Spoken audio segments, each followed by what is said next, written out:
अगर तुम्हारी औकात इतनी नहीं है कि तुम 1 लाख रुपए अफोर्ड कर सको तो फिर मेरे रास्ते से हट जाओ। तुम्हें देने के लिए मेरे पास कोई समय नहीं है। वैसे भी मेरा समय मेरे लिए बहुत ज्यादा कीमती है और इसे मैं तुम जैसे लोगों पर बर्बाद नहीं करना चाहती हूँ। सिमरन ने ऐसा कहते हुए शिफाली को ऑडी स्टार्ट करने को कहा। अरे क्या हुआ? तुम्हें इतना समय क्यों लग रहा है? मालिक और मालकिन को कहीं जल्दी पहुंचना है, ड्राइवर ने बॉडीगार्ड से कहा। ये वही ड्राइवर था जिसने ऑलमोस्ट सिमरन की कार को टक्कर मार ही दी थी और इस बार भी वो सिमरन की कार में अपनी कार घुसाते हुए अपनी आईब्रोस उठाकर गुस्से से ये सब कह रहा था। दरअसल उसके मालिक और मालकिन जो इस समय पीछे की सीट पर बैठे हुए थे गुस्से से भरे हुए थे और दोनों ही ड्राइवर के ऊपर बेहद बुरी तरह से चिल्ला रहे थे। बात ये थी कि पीछे बैठी मैडम को उसी दुकान का वही डोनट खाना था और वो आखिरी डोनट जब किसी और ने खरीद लिया तो उसे पैसों का लालच देकर वो उसे पाना चाहते थे। जैसे ही उन्हें पता चला कि जिस कस्टमर ने डोनट खरीदा था वो अभी वही है तो उन्होंने तुरंत अपने आदमी को भेजकर किसी भी कीमत पर डोनट लाने को कहा। ये पागल औरत है। आप जानते हैं इसने मुझसे अभी अभी क्या कहा है? ये कह रही है कि इस छोटे से डोनट के लिए इसे 1 लाख रुपए चाहिए। उस बॉडीगार्ड ने पीछे मुड़कर अपना ध्यान सिमरन से हटाकर ड्राइवर की तरफ देखते हुए कहा, मैडम आपने अभी तक जो भी मजाक किया है प्लीज उसे खत्म करिए और मुझे डोनट दे दीजिए। आप जानती नहीं हैं आप किससे पंगा ले रही हैं। मेरे मालिक और मालकिन दोनों ही यहाँ के बहुत नामी परिवारों से हैं। वो बहुत बड़े लोग हैं। मुझे लगता है आपको अपनी जिद छोड़ते हुए उन्हें ये डोनट दे देना चाहिए, बॉडीगार्ड ने सिमरन को समझाते हुए कहा। अच्छा तो अब तुम हमें धमकी दे रहे हो? तुम्हें नहीं लगता कि तुम हमसे बहुत ज्यादा बदतमीजी कर चुके हो? हम तुम्हारी बातें क्या सुन रहे हैं?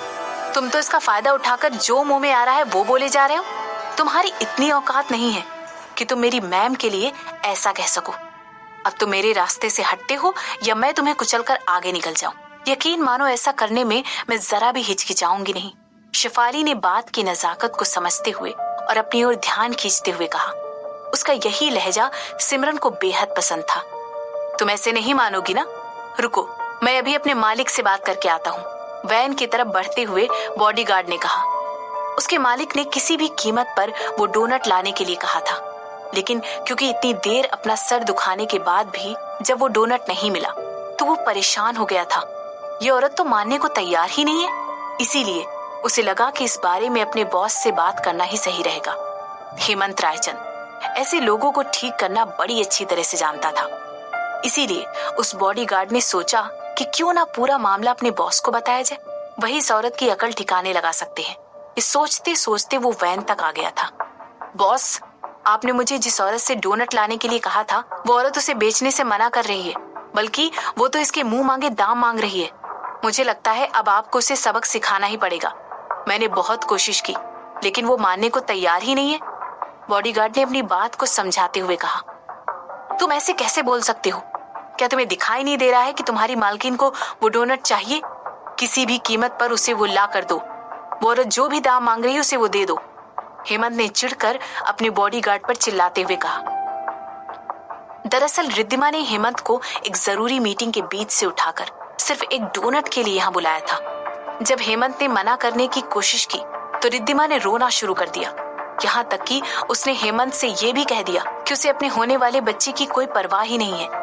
लोग तो अपने होने वाले बच्चे के लिए क्या क्या नहीं करते हैं और वो उसकी छोटी सी डिमांड भी पूरी नहीं कर रहा है। ये आप क्या कह रहे हैं सर? उस छोटी सी चीज की ये एक बहुत बड़ी कीमत है, बॉडीगार्ड ने हेमंत को समझाते हुए कहा। तुम मुझे मत सिखाओ मुझे क्या करना है और क्या नहीं। तुमसे जो कहा जा रहा है तुम बस वो करो।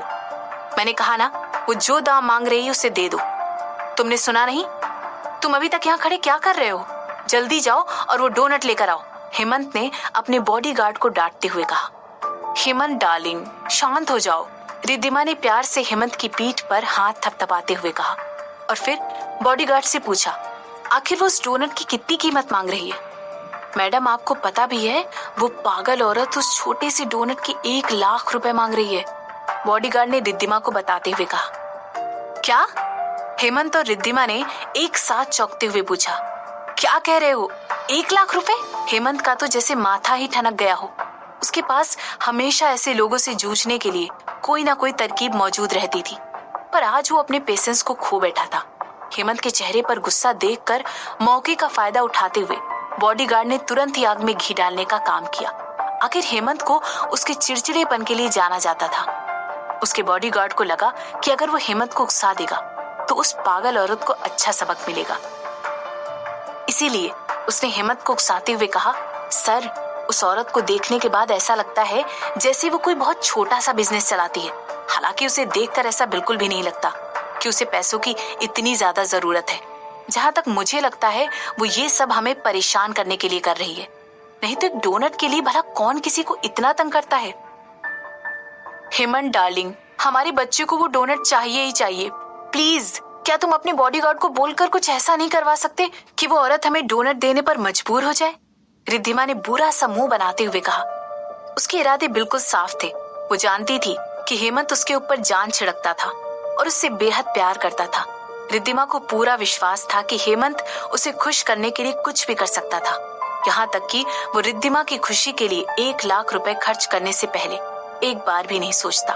हालांकि इतने पैसे सिर्फ एक मामूली सी डोनट पर खर्च करना थोड़ा ज्यादा हो जाता।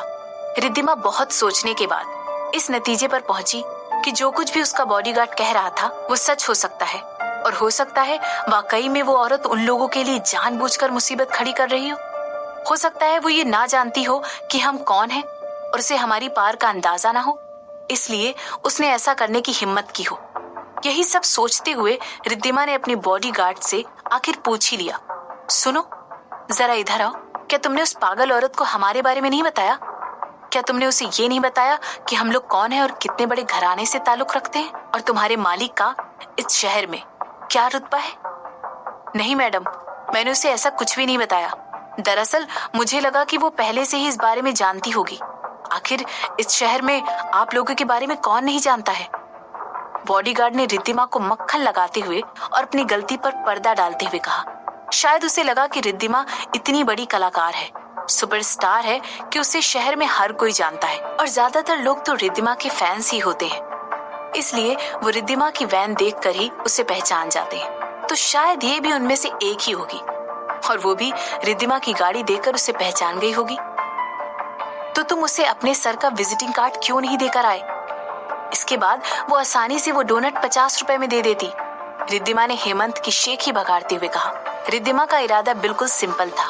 वो उस कार में बैठी महिला को हेमंत के बड़े नाम से डराना चाहती थी, उस पर अपना रौब जमाना चाहती थी। वो उसे ये बताना चाहती थी कि जिन लोगों से वो एक छोटी सी डोनट के लिए पंगा ले रही थी वे दरअसल उसकी पहुंच के बहुत बाहर के लोग थे। आखिरकार रिद्धिमा का पति हेमंत एक बहुत बड़ा फिल्म डायरेक्टर था। इसके अलावा वो रायचंद फिल्म्स और एल्बम्स का CEO भी था।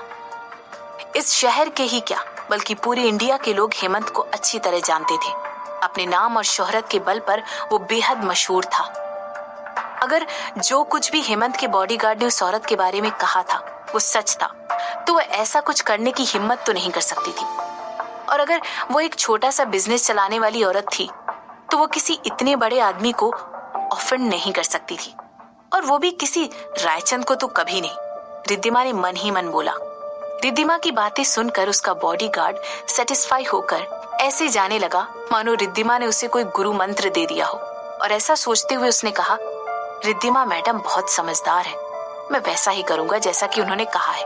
ऐसा कहते हुए बॉडीगार्ड अपना सर ऊंचा करते हुए ऐसे चलने लगा मानो उसके हाथ कोई सुपर पार लग गई हो। दरअसल वो सिमरन को ये बताना भूल ही गया था कि उसके मालिक हेमंत रायचंद है। हो सकता है अगर उसने ऐसा पहले किया होता तो बात इतनी आगे बढ़ती ही नहीं। रिद्धिमा मैडम आज भी सबसे ज्यादा समझदार और स्मार्ट है। ऐसा सोचते हुए बॉडीगार्ड सिमरन की ऑडी की तरफ बढ़ने लगा। बड़े ही कॉन्फिडेंटली उस बॉडीगार्ड ने सिमरन की कार की खिड़की पर नॉक किया और तब तक वहीं खड़ा रहा जब तक कि खिड़की का कांच नीचे नहीं हो गया। हालांकि उस बॉडीगार्ड को देखते ही सिमरन ने उसे शिफाली की साइड से आने के लिए कहा। उसे अच्छी तरह पता था कि अगर वो अपनी खिड़की का कांच नीचे करती तो पॉसिबिलिटी थी कि वो हेमंत और रिद्धिमा को आसानी से दिख जाए, और वैसा करने का रिस्क कभी नहीं उठा सकती थी। इसलिए उसने उस आदमी को शिफाली की ओर आने के लिए कहा। हालांकि सिमरन के ऐसा करने के बाद भी वो बॉडीगार्ड टस से मस नहीं हुआ और सिमरन की खिड़की के बाहर खड़े होकर तब तक खटखटाता रहा जब तक कि सिमरन ने खिड़की का कांच नीचे नहीं कर दिया।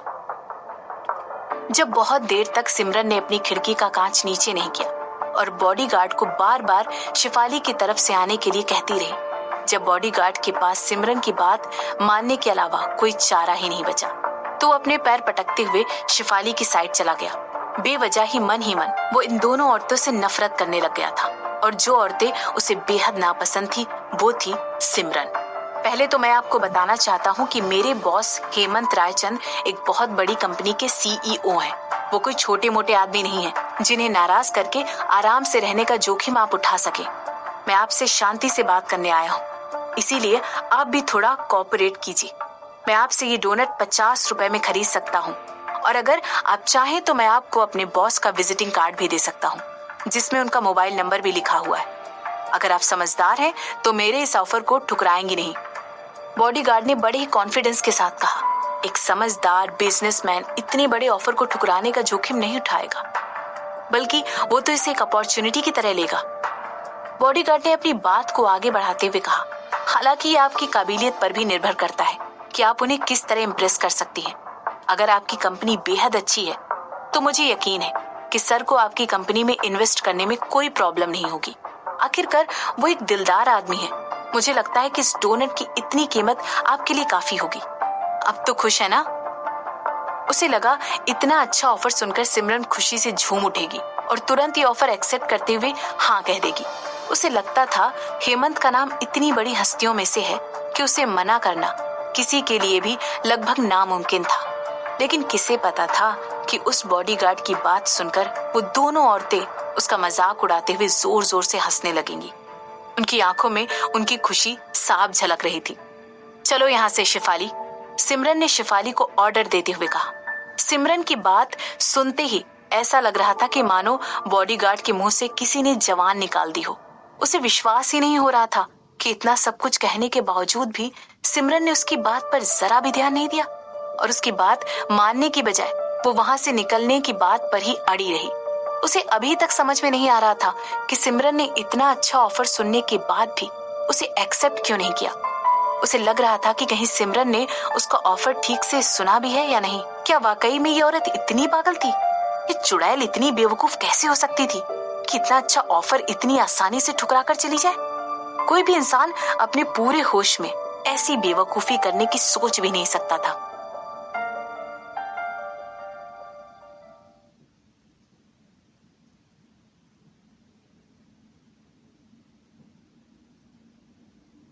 लाखों इंडियंस खेल रहे हैं पोकरबाजी ऐप पर। आपको किसका इंतजार है? Play on India's biggest poker platform and start winning big. Download the app from pokerbazi.com now. See you at the tables. This game may be habit forming or financially risky. Play responsibly.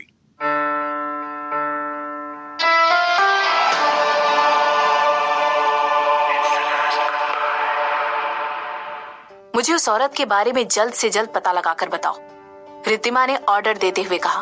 वो गुस्से से इतना भरी पड़ी थी कि किसी भी वक्त फट सकती थी।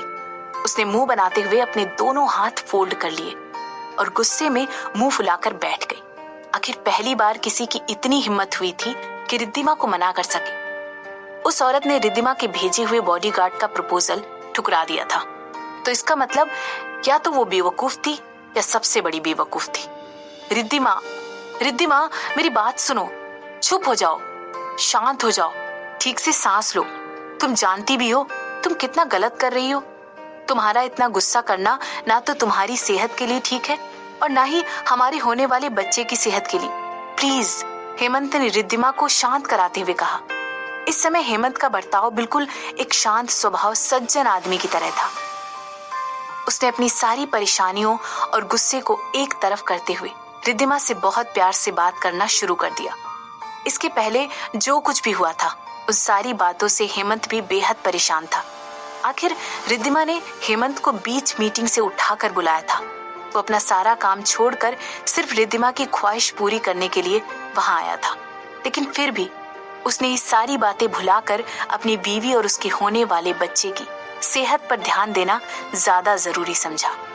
वो रिद्धिमा के स्वभाव से भली भांति वाकिफ था। चाहे कोई कितना भी सोचे कि रिद्धिमा इतनी सौम्य और सरल है, लेकिन हेमंत को अच्छी तरह पता था कि वो जैसी दिखाई देती है वैसी बिल्कुल भी नहीं है। वो अपने फैंस के सामने जिस झूठी इमेज को बरकरार रखती थी, असल जिंदगी में वो उसके बिल्कुल विपरीत थी। रिद्धिमा एक बेहद चालाक औरतों में से थी। वो बेहद ही इनसिक्योर और जलन से भरी हुई औरत थी। रिद्धिमा के बारे में इतना सब कुछ जानने के बाद भी हेमंत उससे बेशुमार प्यार करता था। वो उसकी हर अच्छी बुरी आदत से प्यार करता था। और अब जब रिद्धिमा उनके पहले बच्चे को जन्म देने वाली थी, हेमंत को उसकी और भी ज्यादा फिक्र थी। हेमंत ने रिद्धिमा की पीठ बहुत प्यार से धीरे धीरे सहलाया और उससे कहा, तुम इतनी फिक्र मत करो, मैं उस औरत को उसकी सही जगह दिखा दूंगा और उसे ये भी बताऊंगा कि इस शहर में ऐसे ही उसके नाम को नहीं जाना जाता है और लोग उससे बेवजह ही नहीं डरते हैं। जैसा तुम कह रहे हो बिल्कुल वैसा ही करना, हेमंत की बात का जवाब देते हुए रिद्धिमा ने कहा। उसके बाद उसने कहा, वैसे भी आखिर वो औरत है ही क्या, उसे जानता ही कौन है, वो कुछ भी नहीं है।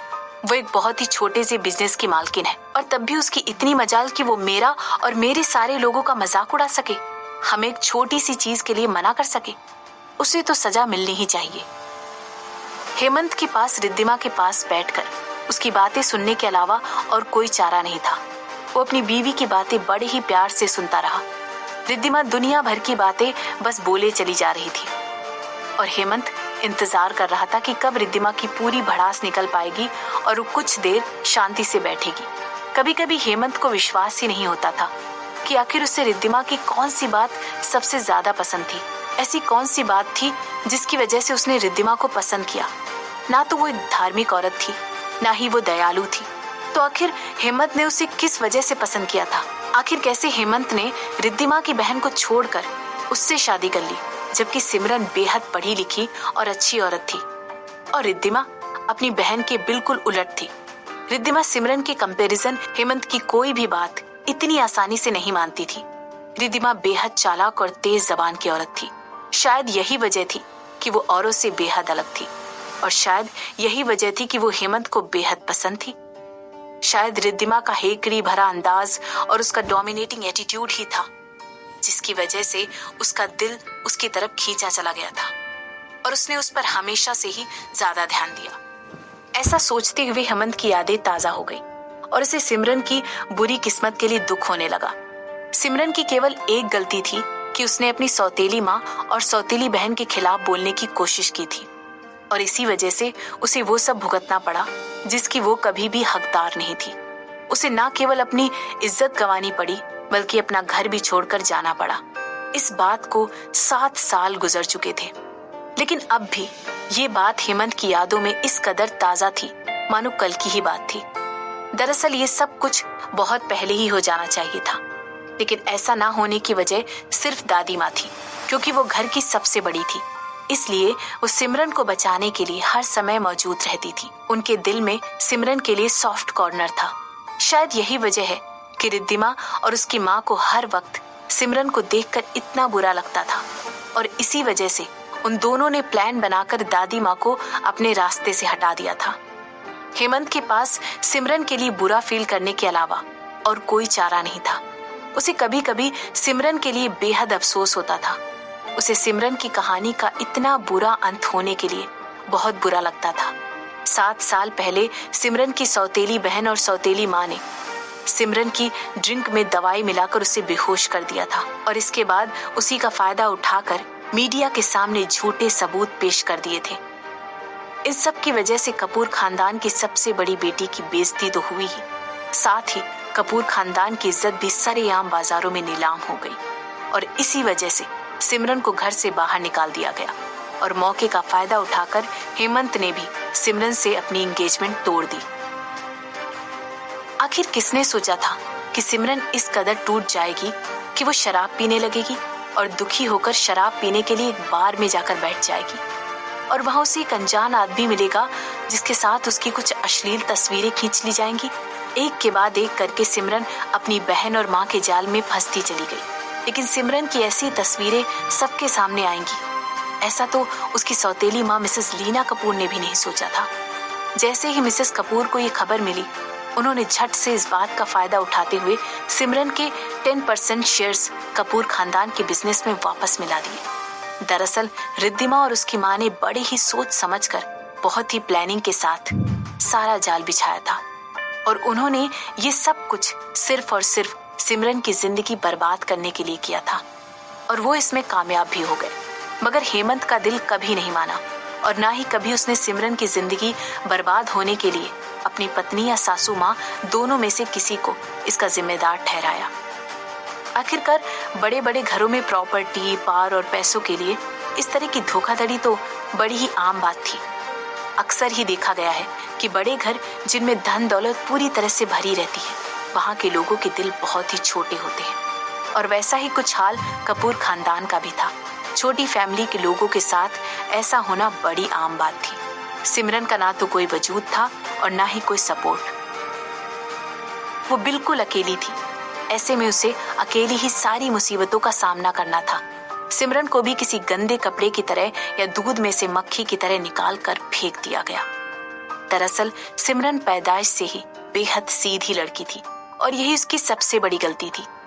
जो भी लोग उस प्लान में शामिल थे, उन्हें इस बात का दुख था कि सिमरन के जाते जाते उन्होंने शेयर्स के ट्रांसफर के लिए उसके सिग्नेचर्स नहीं लिए। अगर उनका बस चलता तो वो सिमरन के घर छोड़कर जाने से पहले किसी न किसी तरह से उन शेयर्स पर उसके सिग्नेचर ले लेते। जब उन लोगों ने सिमरन की दिमागी हालत देखते हुए उसे पागल खाने में भर्ती किया था, तब किसे पता था सिमरन बिना बताए वहां से भाग जाएगी। सबने उसे ढूंढने की बहुत कोशिश की, मगर सिमरन किसी को भी नहीं मिली। इस मंडे को कोई भी नया काम हाथ में मत लेना और अपने आप को फ्री रखना। दादी माँ की विल पढ़ने के लिए उनकी वकील यहाँ आने वाली है। इस मंडे को कोई भी नया काम हाथ में मत लेना और अपने आप को फ्री रखना। दादी माँ की विल पढ़ने के लिए उनकी वकील यहाँ आने वाली है। ऐसा कहते हुए रिद्धिमा का मुंह बन गया और वो कहने लगी, मैं इस सारे अरेंजमेंट से बिल्कुल भी खुश नहीं हूँ। सब जानते हैं कि दादी माँ ने सब कुछ मेरे नाम किया है, मुझे ये सब कुछ मिलने वाला है, तो फिर इस सारे अरेंजमेंट की आखिर क्या जरूरत है। मुझे नहीं लगता कि इस रीडिंग के लिए मुझे अपनी इतनी इंपॉर्टेंट फिल्म की डेट कैंसिल करनी चाहिए। अभी मेरा बहुत सारा काम बाकी है। इसकी वजह से मेरी फिल्मिंग पर बुरा असर पड़ेगा और मेरा काम भी बहुत डिले हो जाएगा। इसके बाद अपनी बात को आगे बढ़ाते हुए रिद्धिमा ने कहा, मेरा स्केड्यूल बहुत पहले से फिक्स है। मेरी डेट्स इतनी फुल हैं कि मुझे सांस लेने की भी फुर्सत नहीं है। और ये सब जानने के बाद भी उस बेवकूफ वकील ने मेरे माँ बाप को ये बोला कि मेरे लिए उस विल को पढ़े जाने का फंक्शन अटेंड करना बेहद जरूरी है। यहाँ तक कि उसने ये भी कहा कि वहाँ सिमरन भी आ रही है। क्या? सिमरन भी आ रही है? ना चाहते हुए भी हेमंत की आंखें खुशी से चमकने लग गई। ऐसा लग रहा था कि यहाँ एक शौक से ज्यादा हेमंत के लिए एक सरप्राइज था। इसके बाद उसने पूछा, क्या वकील ने ऐसा कहा है कि सिमरन उसे मिल गई है? अरे उस वकील को नहीं, बल्कि वो दादी माँ थी जिन्होंने सिमरन को सालों पहले ढूंढ निकाला था। लेकिन कमाल तो देखो, इस बात का जिक्र किसी से नहीं किया। उन्होंने कभी भी किसी को इसके बारे में बताना जरूरी नहीं समझा और ना ही किसी को भनक पड़ने दी कि सिमरन कहाँ और कैसी है। वो बूढ़ी औरत बिल्कुल बेवकूफ थी। अगर उन्हें सिमरन को सबसे बचा कर ही रखना था और वो इस बात पर कई बार जिद भी कर चुकी थी, तो फिर अब उनके मरने के बाद उस वकील ने सिमरन को यहाँ क्यों बुलाया है? रिद्धिमा ने दादी माँ का मजाक उड़ाते हुए कहा। इसके बाद उसने कहा, दादी माँ को क्या लगता है कि मरने के बाद भी वो सिमरन को बचा लेंगी? क्या उनकी आत्मा आकर सिमरन को बचाएगी? आखिर बुढ़िया ने क्या सोचकर अपनी प्यारी पोती को यहाँ बुलवाया? कहीं वो अपनी जायदाद का कुछ हिस्सा तो सिमरन के नाम पर छोड़कर नहीं जाना चाहती थी? नामुमकिन, ऐसा हो ही नहीं सकता है। अगर ऐसा हुआ भी तो उसे दादी माँ की अस्थियों के सिवाय और कुछ भी नहीं मिलेगा।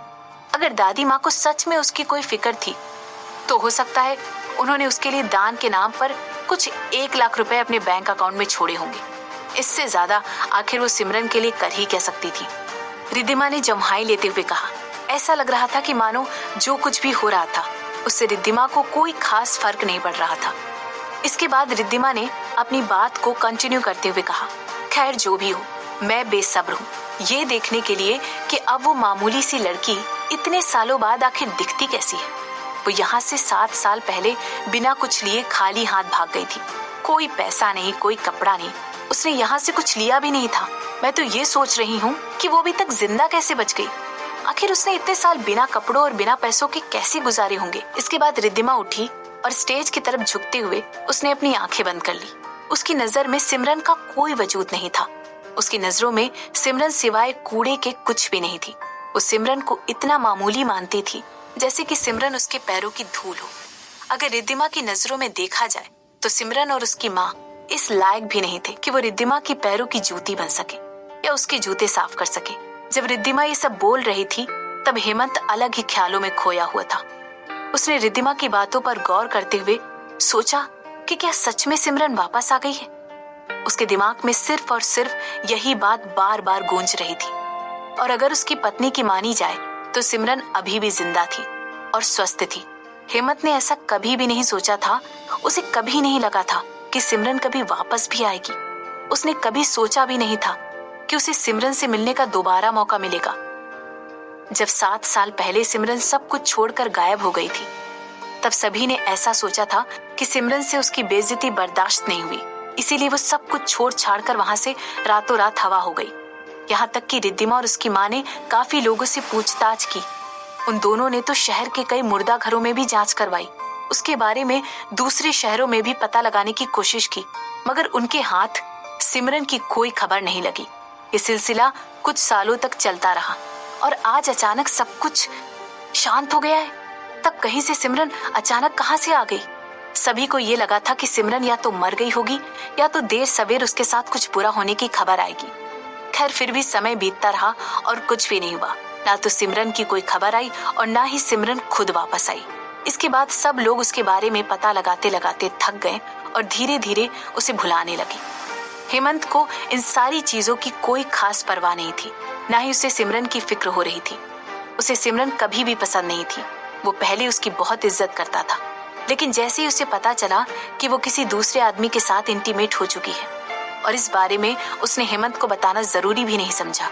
यहाँ तक कि वो बिना किसी गिल्ट के, बिना किसी अफसोस के उसके साथ एंगेजमेंट करने की तैयारी कर रही है। ये देख हेमंत समझ गया था कि सिमरन उसे सिर्फ एक प्यादे की तरह इस्तेमाल कर रही थी, जिससे वो अपनी फैमिली से बचकर भाग सके। उसके लिए हेमंत कपूर खानदान से दूर जाने के जरिए से ज्यादा और कुछ भी नहीं था। वो बस उसकी फीलिंग्स के साथ खेल कर उसका इस्तेमाल कर रही थी। हेमंत के लिए अब सिमरन एक नाली के कीड़े से ज्यादा और कुछ नहीं थी। वो उस औरत की तरह थी जिसका खुद का कोई वजूद नहीं था और हेमंत की दौलत शोहरत देखकर वो उसके साथ सेटल होना चाहती थी, जिसके साथ शादी करके उसका स्टेटस बदल जाता।